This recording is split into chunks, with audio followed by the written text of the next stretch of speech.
Power is a game of leverage, and usually the person holding the tray has none of it. But in the underworld of Chicago, one question changed everything. When the city's most feared crime lord walked into a run-down diner, he didn't expect to find his undoing wearing a stained apron. He thought he was just teasing a pretty waitress about his bitter rival. He didn't expect her answer to shatter his entire operation. What she said in that moment didn't just stun him. It started a war. This is the story of how a simple cup of coffee led to the biggest betrayal in mob history. Rain lashed against the cracked plate glass window of Jerry's all-night diner, blurring the neon lights of South Wabash Avenue into streaks of red and blue. Inside, the air smelled of stale grease, brewing coffee, and the distinct, metallic scent of despair that seemed to cling to the upholstery. Audrey Miller wiped down the counter for the 10th time that hour. Her wrist ached. The digital clock on the wall read 2:14 a.m. It was the graveyard shift, the time when the city's ghosts, drunks, and predators came out to feed. The bell above the door chimed, cutting through the hum of the refrigerator. The atmosphere in the room shifted instantly. The two truck drivers in booth 4 stopped chewing. The dishwasher in the back went silent. A man walked in. He didn't look like he belonged in a place where the coffee cost $1 and the eggs were powdered. He wore a charcoal wool coat that probably cost more than Audrey made in a year, tailored perfectly to broad shoulders. His hair was dark, slicked back, but disturbed slightly by the wind, and his eyes were the color of steel wool. Cold, abrasive, and dangerously sharp. This was Gabriel Sterling. Audrey knew the name. Everyone in Chicago who valued their life knew the name. He was the head of the Sterling Syndicate, the man who controlled the docks, the unions, and half the politicians in the state. He didn't look around. He walked straight to the corner booth, the one with the best view of the door and the worst draft. Audrey swallowed hard, her throat clicking dry. She smoothed her apron, took a breath that rattled in her chest, and walked over. "Coffee," Gabriel said before she even reached the table. His voice was a low rumble, like a luxury car idling. He placed a heavy platinum watch on the table, unbuckling it as if the weight was bothering him. "A Patek Philippe." "Black?" Audrey asked, her voice surprisingly steady. Gabriel finally looked up. His gaze hit her like a physical blow. He scanned her face, dissecting her. He saw the dark circles under her amber eyes, the frayed collar of her uniform, the way her hands were red from the sanitizer. "Is there any other way?" he replied. Audrey poured the coffee. Her hand didn't shake. She refused to let it shake. Gabriel watched the steam rise. He didn't drink immediately. Instead, he looked out the window, his jaw tight. "Quiet night." "It's Tuesday, Mr. Sterling. The sinners are usually sleeping off the weekend by now." His eyes snapped back to her. He seemed amused that she used his name. "You know who I am." "I read the papers," Audrey lied. She knew who he was because the man he was at war with, Declan Rourke, owned this building. Rourke owned the diner. Rourke owned her debt. Gabriel picked up the cup, taking a sip. He grimaced slightly but didn't complain. He leaned back, one arm draping over the cracked red leather of the booth. He looked bored, dangerous, like a tiger waiting for a keeper to make a mistake. "Tell me something," Gabriel said, his voice dropping to a conversational volume that was somehow more terrifying than a shout. "This place, it's a Rourke establishment, isn't it?" Audrey froze. "The lease is under a holding company." "A holding company managed by Declan Rourke's nephew," Gabriel corrected. He swirled the black liquid in his cup. "I'm surprised Rourke can keep the lights on. I hear he's bleeding cash, losing shipments, losing respect." He was baiting her. He was teasing the help, looking for a reaction, maybe looking to see if Rourke's employees were as pathetic as Rourke himself. Gabriel smirked, a cruel, handsome expression. "Does your boss even pay you on time? Or is Rourke too busy spending his money on cheap whiskey and bad horses to worry about the payroll?" It was a throwaway comment, a jab, a powerful man mocking a weaker one in front of a nobody. Audrey looked at the coffee pot in her hand. She thought about the envelope she had received yesterday, an eviction notice.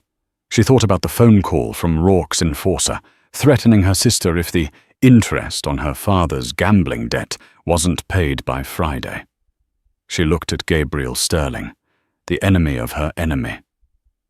"Declan Rourke doesn't drink whiskey," Audrey said softly. Gabriel paused. He looked at her with genuine curiosity now. "Descended." "Excuse me?" Audrey took a step closer to the table. She lowered her voice, ensuring the truck drivers couldn't hear.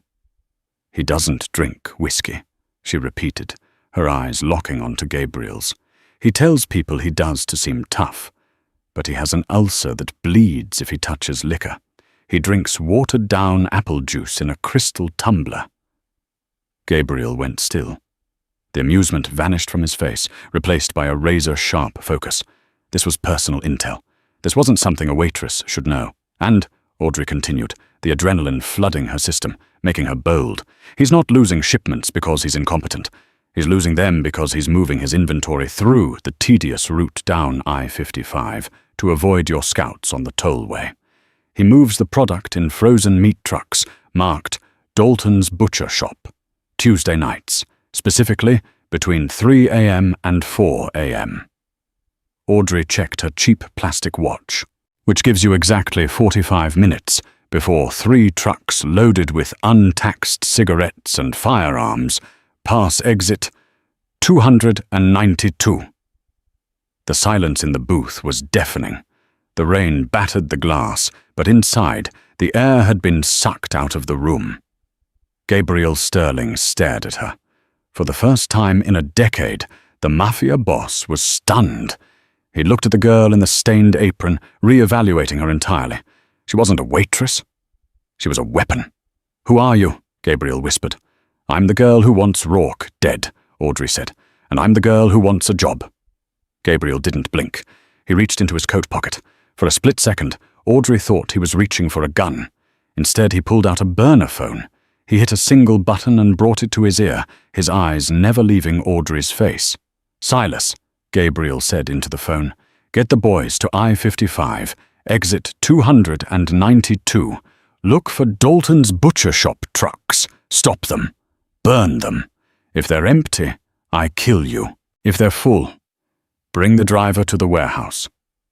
He hung up and set the phone on the table next to the Patek Philippe. "Sit down," Gabriel commanded. Audrey hesitated. "Sit," he repeated, not unkindly, but with an authority that didn't allow for refusal. Audrey slid into the booth opposite him. The vinyl squeaked beneath her.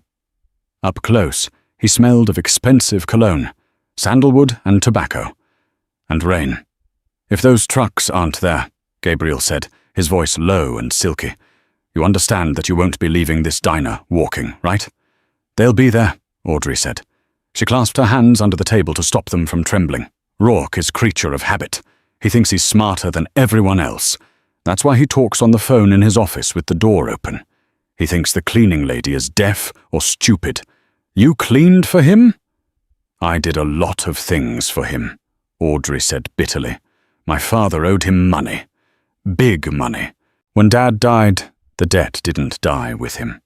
Rourke put me to work, first cleaning his club, then waiting tables here. He takes 70% of my paycheck for interest. I'm an indentured servant, Mr. Sterling. I listen, I watch." Gabriel studied her. "Audrey," he read the name tag on her uniform. "You just gave me $1 million worth of intel for free. Why now?" "Because he threatened my sister," Audrey said, her voice hardening. "Yesterday. He said if I didn't come up with $5,000 by Friday, he'd pay her a visit at her university. I can handle being treated like dirt, but nobody touches my family." Gabriel picked up his coffee again. The skepticism was fading, replaced by calculation. He saw the fire in her. It was the same fire he had. The desperation of someone backed into a corner with nothing left to lose but their teeth. $5,000, Gabriel mused. He reached into his inner jacket pocket and pulled out a money clip. It was thick with $100 bills. He tossed it onto the sticky table. "There's 10. Audrey stared at the money. It was more than she had seen in her entire life. "I don't want charity," she said, though her eyes lingered on the cash. "It's not charity. It's a down payment. If those trucks are where you say they are, I'm buying your debt. You can't buy my debt from Rourke. He won't sell. He likes owning people." "I'm not going to ask him to sell," Gabriel said, a dark smile touching his lips. "I'm going to take it. And I'm going to take you." The phone on the table buzzed. Gabriel picked it up. He listened for 3 seconds. "Confirmed?" A pause. "Good work. Burn it all." He hung up and looked at Audrey. The look in his eyes had changed. It was no longer just assessment. It was possession. "Get your coat," Gabriel said, standing up and buttoning his wool jacket. "What?" Audrey blinked. "You're done here. You're not working for Rourke anymore. You're coming with me." "I can't just leave," Audrey stammered, looking toward the kitchen where the manager, a greasy man named Earl, was likely sleeping in the office. "Earl will call Rourke." Gabriel leaned over the table, his face inches from hers. "Let him call. Rourke is currently dealing with 3 burning trucks and a massive loss of product. He's going to be very distracted. By the time he realizes you're gone, you'll be under my protection." He extended a hand. His palm was large, calloused, but his fingers were long and elegant. "Come with me, Audrey. You wanted to hurt him? You can't do that scrubbing tables. You do that by standing next to the man who's going to take his kingdom apart, brick by brick." Audrey looked at his hand. Then she looked at the diner, the cracked tiles, the flickering lights, the cage she had been living in for 3 years. She untied her apron and threw it on the table, right next to the empty coffee cup. She took Gabriel's hand. His grip was warm and firm, pulling her up. "One condition," Audrey said as she stood. Gabriel raised an eyebrow. "You're negotiating already. I like that. Name it." "My sister. She needs protection too." "Done," Gabriel said. "Silas will have a car at her dorm in an hour. Now let's go. My car is out back." They walked out of the diner together. As the door swung shut, the bell chimed one last time. Audrey didn't look back. She stepped out into the rain, but this time she wasn't waiting for a bus. She was walking toward a sleek, black, armored SUV idling in the alleyway. As Gabriel held the door open for her, he leaned in close to her ear. "You realize," he whispered, "that once you get in this car, there is no going back to a normal life. You're in the game now, Audrey." Audrey looked at the dark interior of the car, then up at the man who looked like a fallen angel. "I never had a normal life, Mr. Sterling," she said. "I was just waiting for the game to start." "Ewan." Gabriel smiled, and for the first time, it reached his eyes. "Call me Gabriel." He shut the door, sealing her inside his world. As he walked around to the other side, he checked his phone. A text from his second-in-command. "Silas, driver is talking. Says Rourke has a mole in your organization too. High level?" Gabriel's expression darkened as he slid into the driver's seat. He looked at Audrey, sitting nervously in the passenger seat of the luxury vehicle. She was an asset, yes, but she had just walked into a lion's den. "Buckle up," Gabriel said, shifting the car into gear. "It's going to be a bumpy night." The ride to the north side was silent, save for the hum of the tires on wet asphalt and the rhythmic thrum of the windshield wipers. Audrey sat with her hands clamped between her knees, staring out at the city she thought she knew. From the passenger seat of Gabriel Sterling's armored SUV, Chicago looked different. It wasn't the oppressive, grey labyrinth of debt and fatigue she was used to. It was a grid of lights, a chessboard that men like Gabriel moved pieces across. She risked a glance at him. The dashboard lights cast a blue hue over his sharp profile. He drove with one hand on the wheel, relaxed yet alert, his eyes scanning the mirrors every few seconds. He was beautiful in a terrifying way, like a sleek weapon designed for a single purpose. "Stop staring," Gabriel said, not looking away from the road. "You'll wear a hole in me." Audrey flushed, turning back to the window. "I'm not staring. I'm checking to see if you're real. An hour ago, I was wiping mustard off a counter. Now I'm in a tank, disguised as a luxury car." Life changes fast, Audrey. The trick is to change faster. He pulled the car up to the curb in front of a massive glass tower that pierced the night sky. The Sterling Tower. It was a fortress of steel and arrogance. Valets appeared from the shadows before the engine even cut out, but Gabriel waved them off. He kept the keys. "Come on," he ordered. They entered the lobby, a cavernous space of black marble and gold fixtures. The concierge, a man with greying hair and a suit that cost more than Audrey's life, nodded respectfully. "Good evening, Mr. Sterling." "Evening, Arthur. No calls, no visitors. Lock down the elevators to the penthouse." "Understood, sir." Audrey felt small as she trailed Gabriel into the private elevator. He keyed in a code, and the doors slid shut with a heavy thud, sealing them in. As the car ascended, her ears popped. "My sister," Audrey said, the worry gnawing at her again. "You said Silas was handling it." "He is." Gabriel checked his phone. "Chloe Miller, University of Chicago, Dorm 4B. Silas picked her up 10 minutes ago. She's safe. She's going to be terrified. A strange man showing up in the middle of the night." "Silas can be charming when he wants to be," Gabriel said dryly. "And she's not going to a dungeon. She's going to a safe house in Highland Park.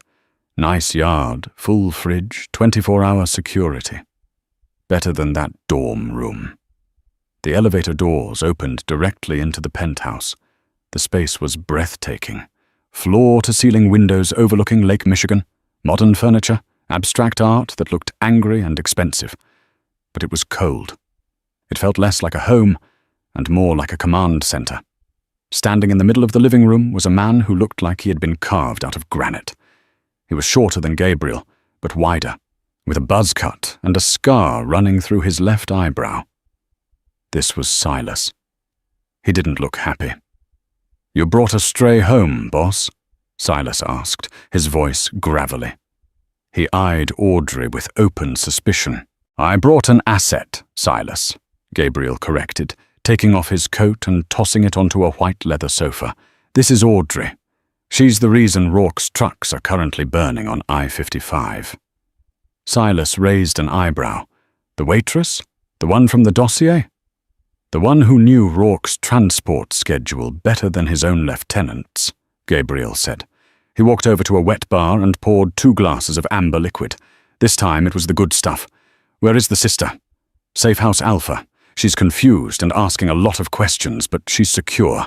I put 2 men on the perimeter." "Good." Gabriel handed a glass to Silas, then turned to Audrey. He didn't offer her a drink. He offered her a look of intense seriousness. "Welcome to your new reality, Audrey. This is where you live now." Audrey looked around the expansive room. "Am I a guest or a prisoner?" "You're a high-value target," Gabriel said bluntly. "Rourke knows you're gone by now. He's going to put the pieces together. You humiliated him. He's vindictive. If you step outside this building without me or Silas, you'll be dead in an hour." He walked closer to her, invading her personal space. The scent of sandalwood enveloped her again.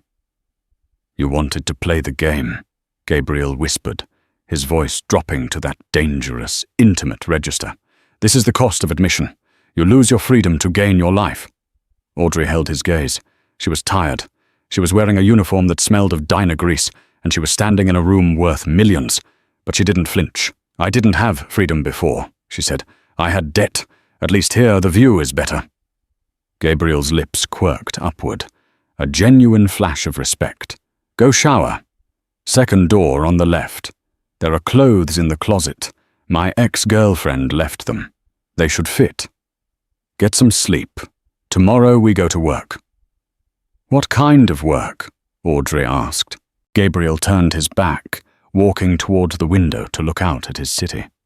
"You said Rourke has a mole in my organization," Gabriel said, his reflection ghostly in the glass. "Tomorrow, you're going to help me hunt him down." The next morning, the Sterling penthouse was a hive of controlled chaos. Sunlight streamed harshly through the glass, illuminating dust motes dancing in the air, but the mood was dark. Audrey woke up in a bed that felt like a cloud. For a moment she panicked, forgetting where she was. Then the memory of the rain, the burning trucks, and the steel-grey eyes of Gabriel Sterling came rushing back. She showered quickly and dressed in a pair of black slacks and a silk blouse she found in the closet. They were expensive, soft against her skin, but they felt like a costume. When she walked into the main living area, the atmosphere was thick with tension. Gabriel was sitting at the head of a long mahogany dining table that had been converted into a war desk. Files, laptops, and phones were scattered across the surface. Silas stood behind him, arms crossed. 3 other men sat around the table, Gabriel's captains. They all stopped talking when Audrey entered. "Coffee is on the sideboard," Gabriel said without looking up from a map of the city. Audrey poured herself a cup. Her hands were steady. She felt the eyes of the captains on her. Predatory, dismissive. They saw a waitress, a plaything. "Sit," Gabriel commanded, pointing to the empty chair at the far end of the table. Audrey sat. "We have a problem," Gabriel addressed the room. "The hit on Rourke's trucks last night was successful. We cost him $3 million in product, but Rourke's response has been unusual." "He's gone silent," Silas grunted. "Usually he'd be blowing up phones, making threats. But the wires are dead. He's planning something."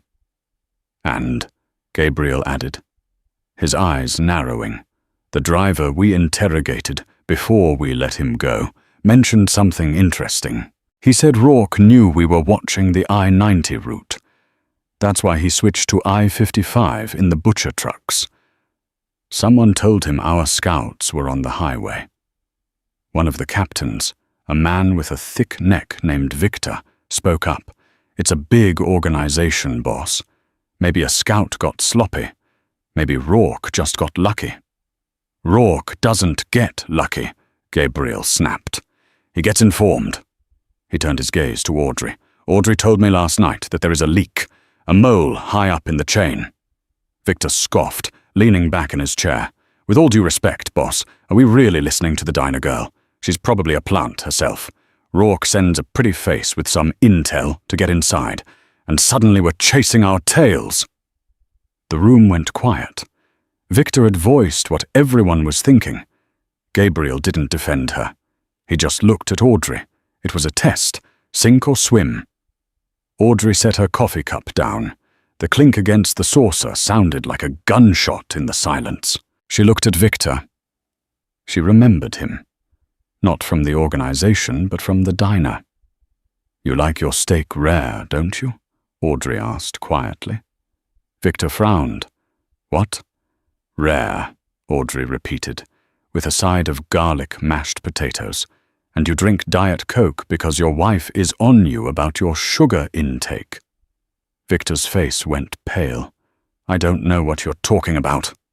"You came into Jerry's diner 3 weeks ago," Audrey said, her voice gaining strength. She stood up, walking slowly around the table. "It was a Tuesday. You sat in booth 4. You weren't wearing that suit, though. You were wearing a blue windbreaker and a baseball cap." "I eat at a lot of places," Victor stammered, looking at Gabriel. "Boss, this is crazy." "Who was he with?" Gabriel asked, his voice deadly calm. He hadn't moved, but the air around him seemed to vibrate with violence. "He was with a man," Audrey said, stopping behind Victor's chair.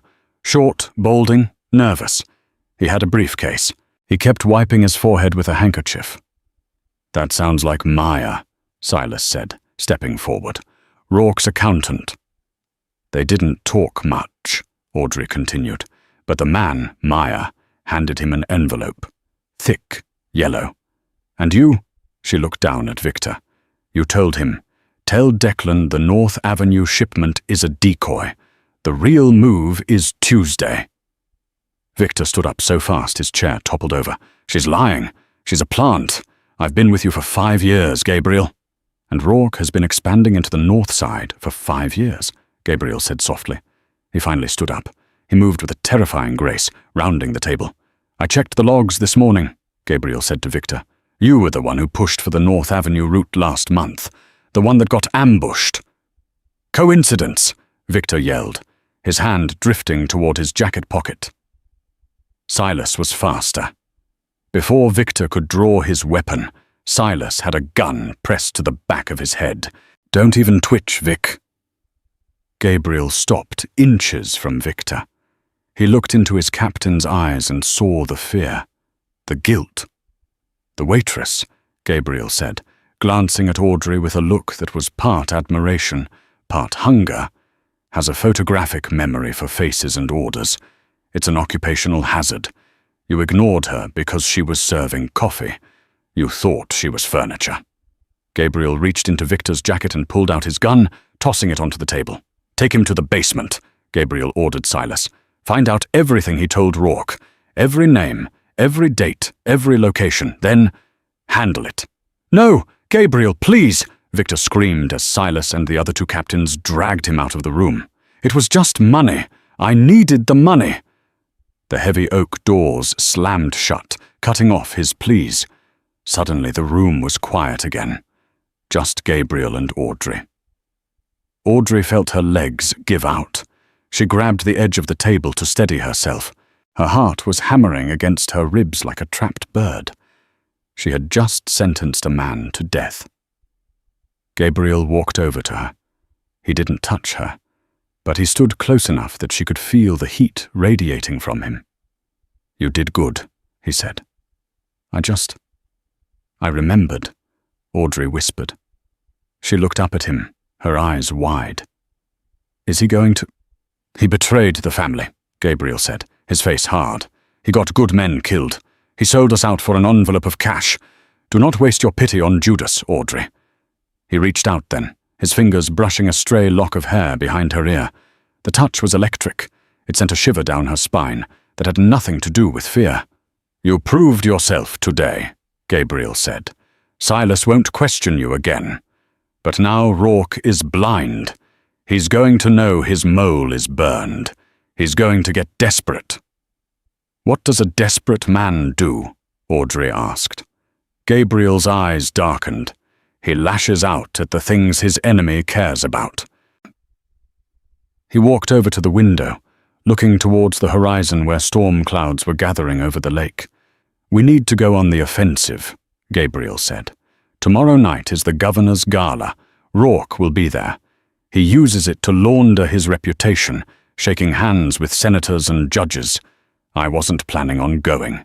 He turned back to Audrey, a wicked smile playing on his lips. But I think it's time I introduced my new consultant to society. Can you walk in high heels, Audrey? Audrey straightened her spine. The fear was receding, replaced by a strange, cold determination. She was in the game now. There was no going back. I can run in high heels if I have to, she replied. Good, Gabriel said, because tomorrow night we're going to walk into the lion's den, and we're going to make him flinch. The dress arrived in a matte black box tied with a silver ribbon. There was no card, just the silent expectation that she would wear it. Audrey stood before the floor-length mirror in the master bedroom of the penthouse. The gown was a weapon in its own right. Emerald green silk that clung to her curves like a second skin, with a slit that ran dangerously high up her thigh and a back that plunged low. It was elegant, expensive, and utterly terrifying. She wasn't Audrey the waitress anymore. The woman in the mirror was a stranger. Her hair, usually tied back in a messy bun, had been styled by a team of professionals into cascading waves. Her lips were painted a deep crimson. Around her neck sat a diamond choker that felt heavy, like a collar. Breathe, she whispered to her reflection. The door opened. Gabriel stood in the frame. He was wearing a bespoke Brioni tuxedo, the black fabric absorbing the light. He looked devastatingly handsome and utterly lethal. He didn't look like a businessman attending a charity gala. He looked like a king preparing to execute a rival. He stopped, his eyes sweeping over her. For a moment, his composed mask slipped. A flicker of raw heat passed through his gaze. "You look—" Gabriel paused, searching for the word. "Dangerous." "I feel ridiculous," Audrey admitted, turning to face him. "This necklace costs more than my father made in a lifetime." "It's armor," Gabriel said, walking into the room. He stood behind her, his hands hovering near her waist but not touching. He looked at their reflection together in the mirror, the dark prince and his emerald queen. "Tonight, we are walking into a room full of sharks.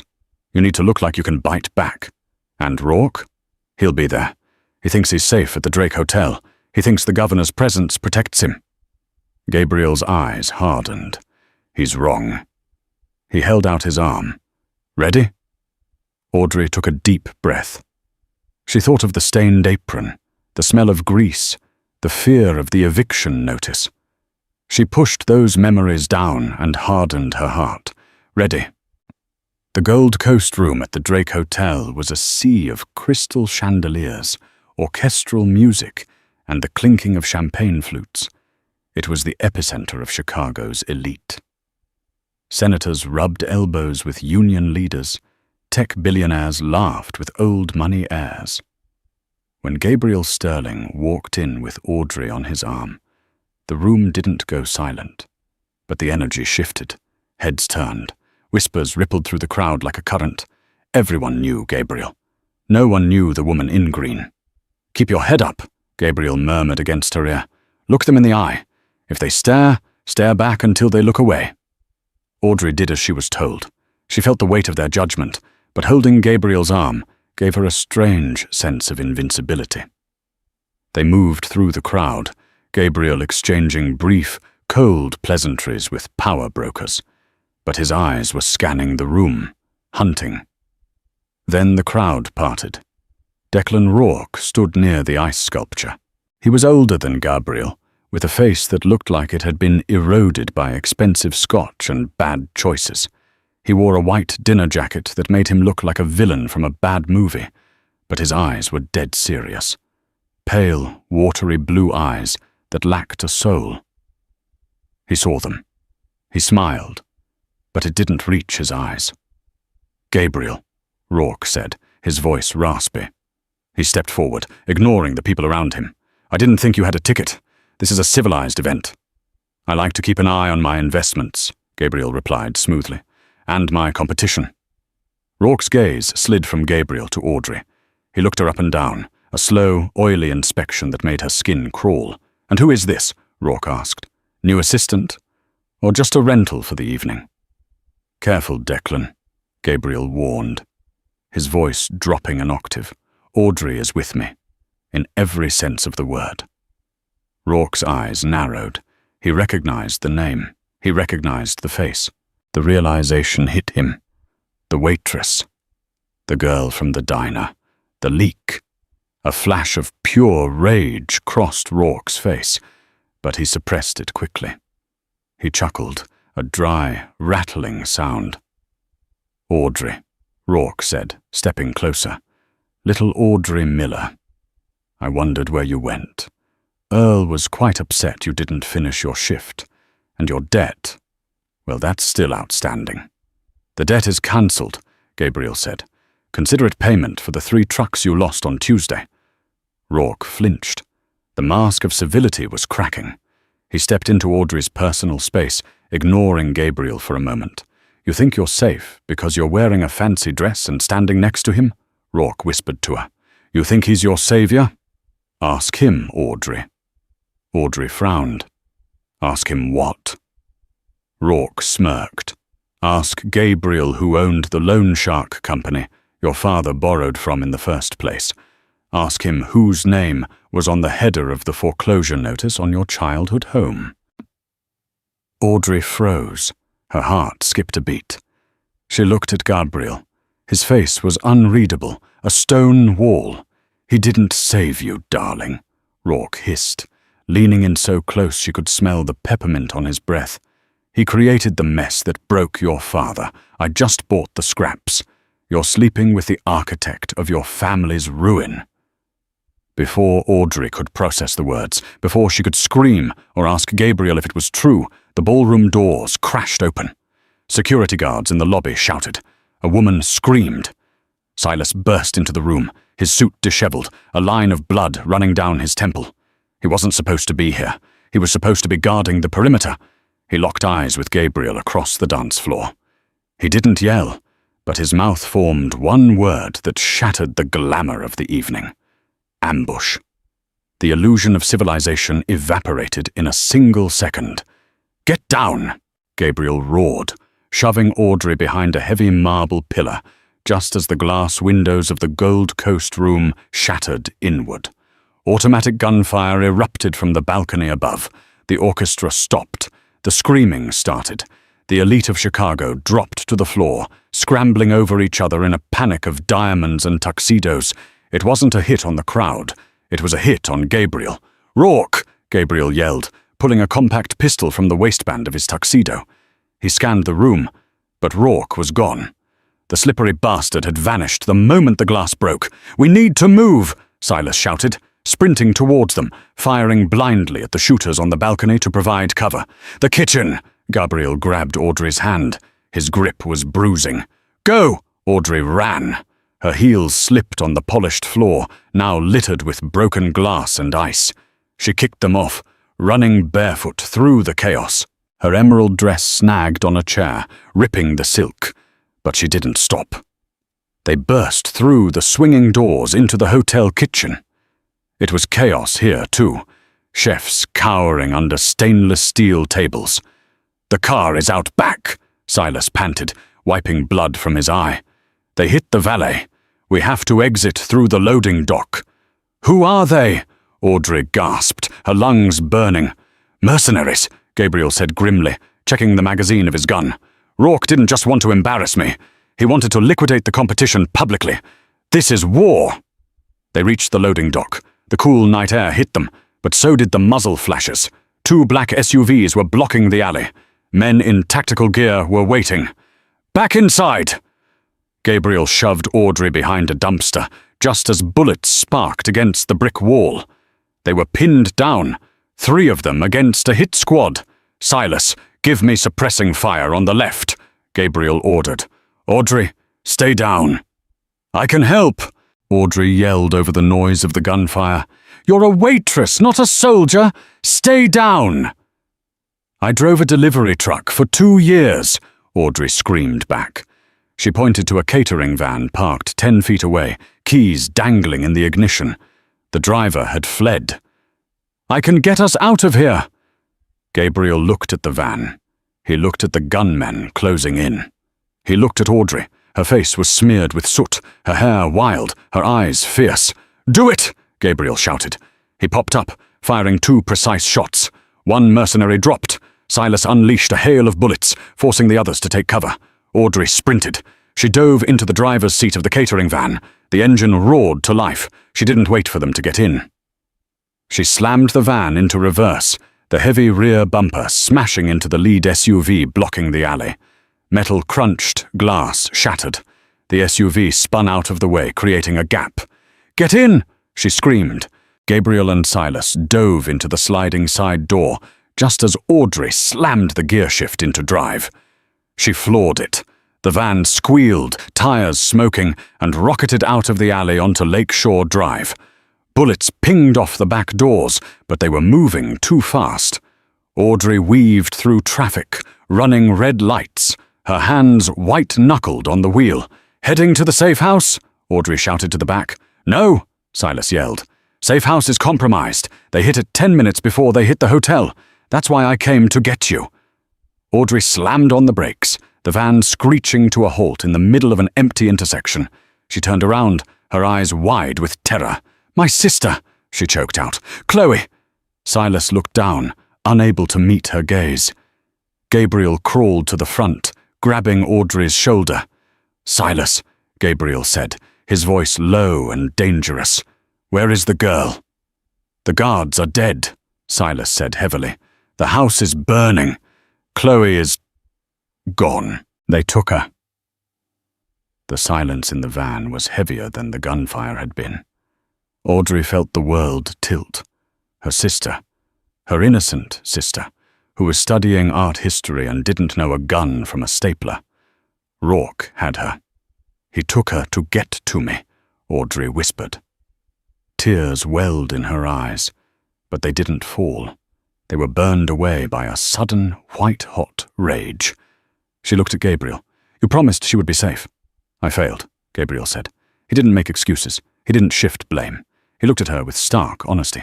"I underestimated his desperation. I failed you, Audrey." "You own the loan shark company," she said flatly, remembering Rourke's words. Gabriel flinched. "I own the holding company that owns the bank that backed the loan sharks." "I didn't know your father. I didn't target him." "But yes, my money funded the people who squeezed him." It was a betrayal. It was a messy, tangled web of cause and effect.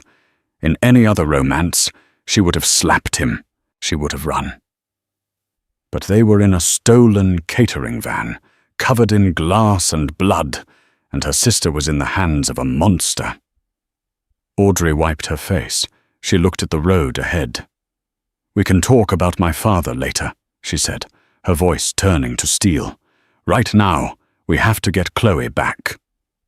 "We can't go to the police," Silas said. "Rourke owns the precinct, Captain." "We don't need police," Gabriel said. He reached into his tuxedo jacket and pulled out a second phone, a black satellite device. "We need an army." He looked at Audrey. "You know where Rourke processes his special cargo, don't you? The places he thinks are secret?" Audrey nodded. "The old meatpacking plant in the back of the yards, underground freezers, soundproof. That's where he takes people he wants to question." Gabriel dialed a number. "Mobilize the entire syndicate," he spoke into the phone. "Every soldier, every enforcer. We're going to the meat-packing district. Burn everything that stands in your way.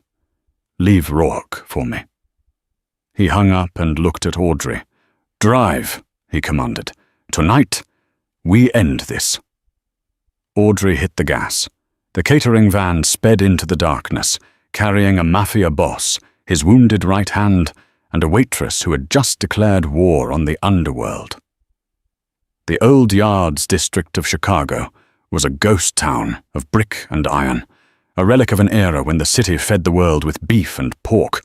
The air here always tasted of rust and phantom blood. The catering van careened around a corner, skidding on the wet cobblestones, and came to a halt behind a row of rusted shipping containers. Gabriel kicked the sliding door open.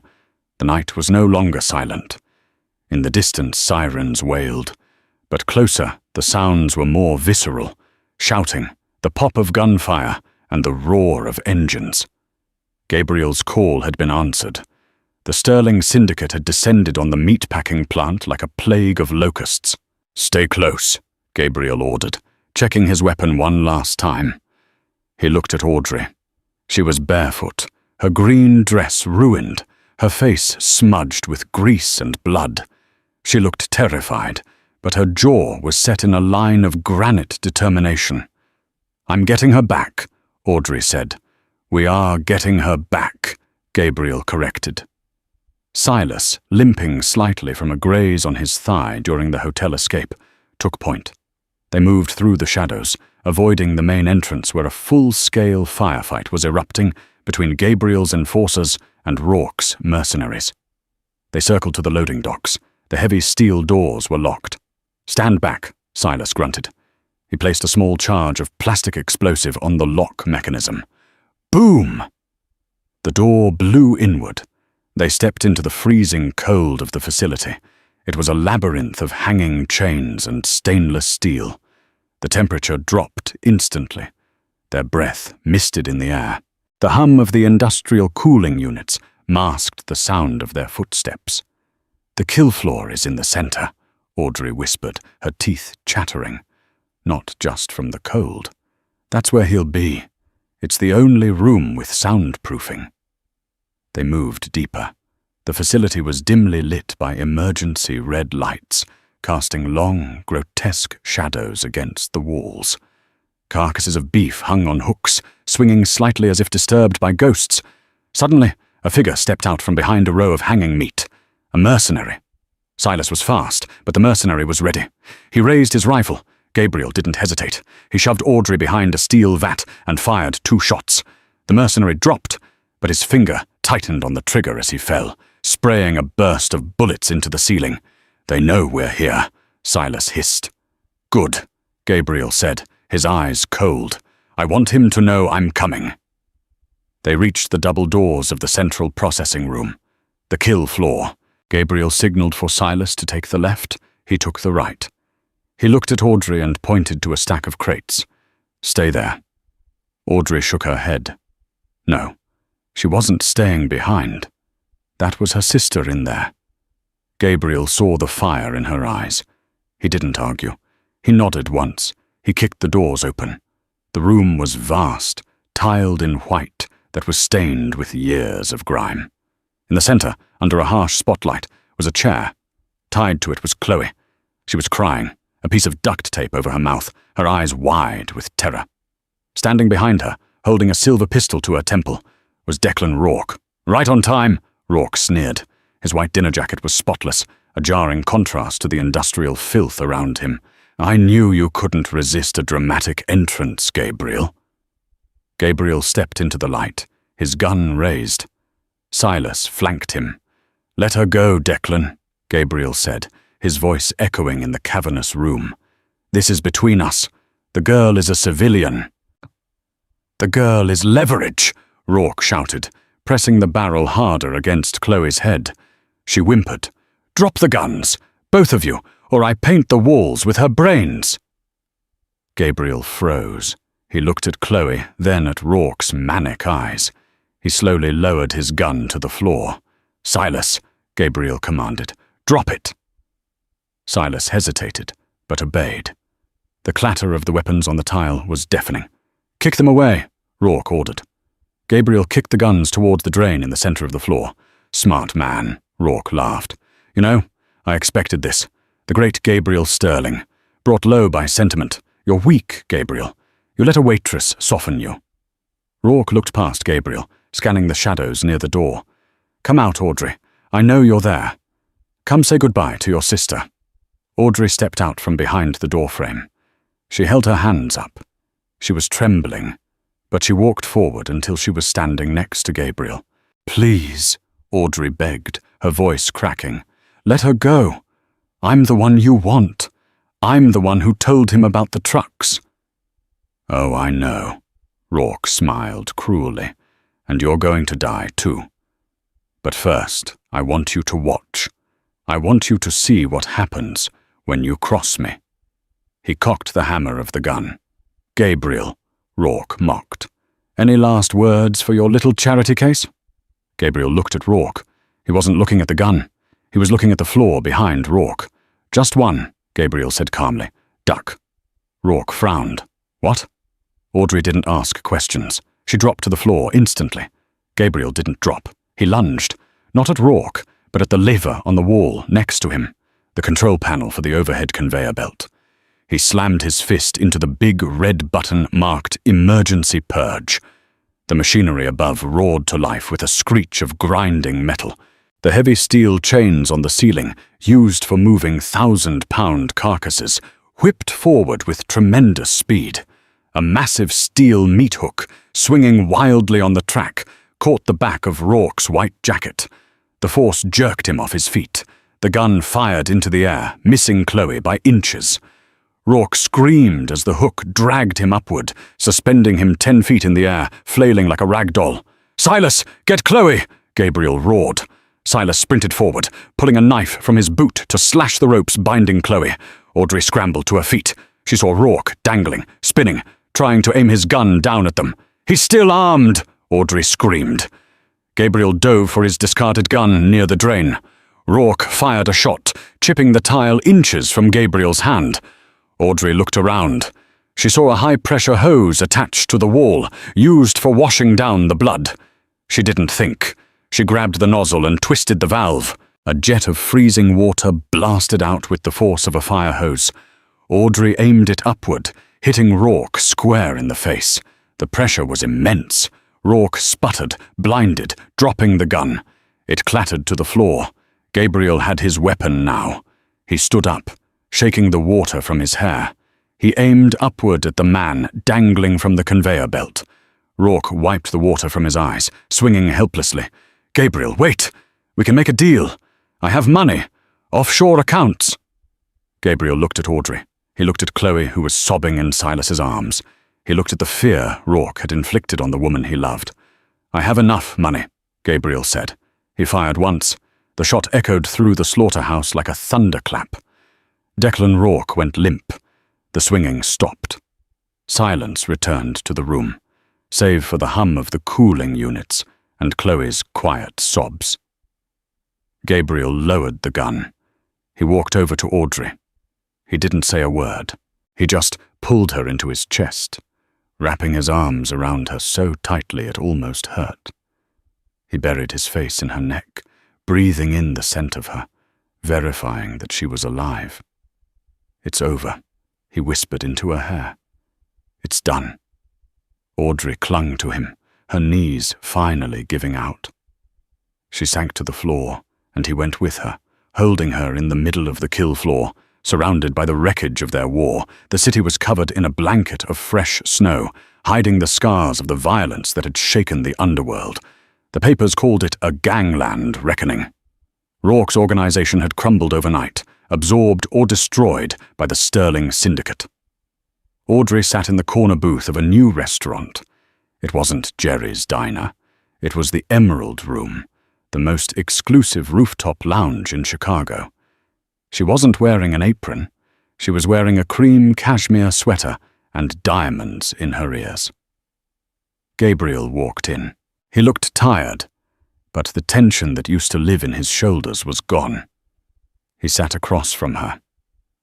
"Silas says Chloe is doing well," Gabriel said. "She likes the art program in Paris. The security detail is discreet. She thinks they're just overprotective concierges." "She's happy," Audrey smiled softly. "She sent me a postcard. She's painting again." Gabriel nodded. He reached into his jacket pocket and pulled out a thick envelope. He slid it across the table. "What is this?" Audrey asked. "The deed to your father's house," Gabriel said, "and the paperwork dissolving the holding company that owned his debt. I liquidated the assets. The money has been put into a trust in your name. It's enough to start over. Anywhere you want." Audrey looked at the envelope. Then she looked at Gabriel. "You're firing me?" she asked. Gabriel looked out the window at the skyline he owned. "I'm setting you free, Audrey. You were dragged into this because of a debt that wasn't yours. Rourke is dead. The debt is paid. You can go back to a normal life. You can go to Paris with your sister. You can find a man who doesn't have a price on his head." He looked back at her, and for the first time, Audrey saw vulnerability in his steel eyes. He was terrified she would say yes. Audrey reached out and took the envelope. She weighed it in her hand. Then she picked up the candle on the table and held the corner of the envelope to the flame. Gabriel's eyes widened. "Audrey, that's—" "I know what it is," she said, watching the paper curl and blacken. She dropped the burning packet into the ashtray and watched it turn to ash. "I don't want a normal life, Gabriel," Audrey said. "I tried normal. Normal is working for minimum wage and being afraid of the mailman. Normal is boring." She reached across the table and took his hand. His skin was warm against hers. "You told me once that I was in the game," Audrey said, her eyes locking with his. "I found out I'm good at the game. And I'm not leaving the board just because we won a round." Gabriel stared at her, a slow smile spreading across his face, the smile of a man who had just won the lottery. He turned his hand over, interlacing his fingers with hers. "So," Gabriel murmured, leaning in, "what does the waitress suggest we do next?" Audrey smiled, a dangerous, beautiful smile that belonged to the Queen of Chicago. "I think," she said, "it's time we ordered dessert, and then we take over the West Side." Gabriel laughed, a rich, genuine sound. He signaled the waiter, not for the check, but for champagne. The waitress and the Mafia boss sat in the window, watching the snow fall over their city. They were monsters, maybe, But they were monsters who loved each other. And in Chicago, that was the only fairy tale that mattered. And that is how Audrey Miller went from pouring coffee for truck drivers to ruling the Chicago underworld. It's a story about power, yes, but mostly it's a story about leverage. Rourke thought he could use Audrey's past against her, but he forgot the most important rule of the streets. A person with nothing to lose is the most dangerous enemy you can make. Gabriel didn't save Audrey. He just gave her the gun. She saved herself. What did you think of Gabriel's secret? Do you think Audrey should have forgiven him for owning her father's debt, or was she right to burn the past and focus on the future? I want to hear your thoughts in the comments below. Would you have stayed with the mob boss, or taken the ticket to Paris? If you enjoyed this story of betrayal, revenge, and romance, please smash that like button. It really helps the channel grow. Don't forget to subscribe and hit the notification bell so you never miss a new story. We drop new dramas every week. Thanks for listening, and I'll see you in the next video.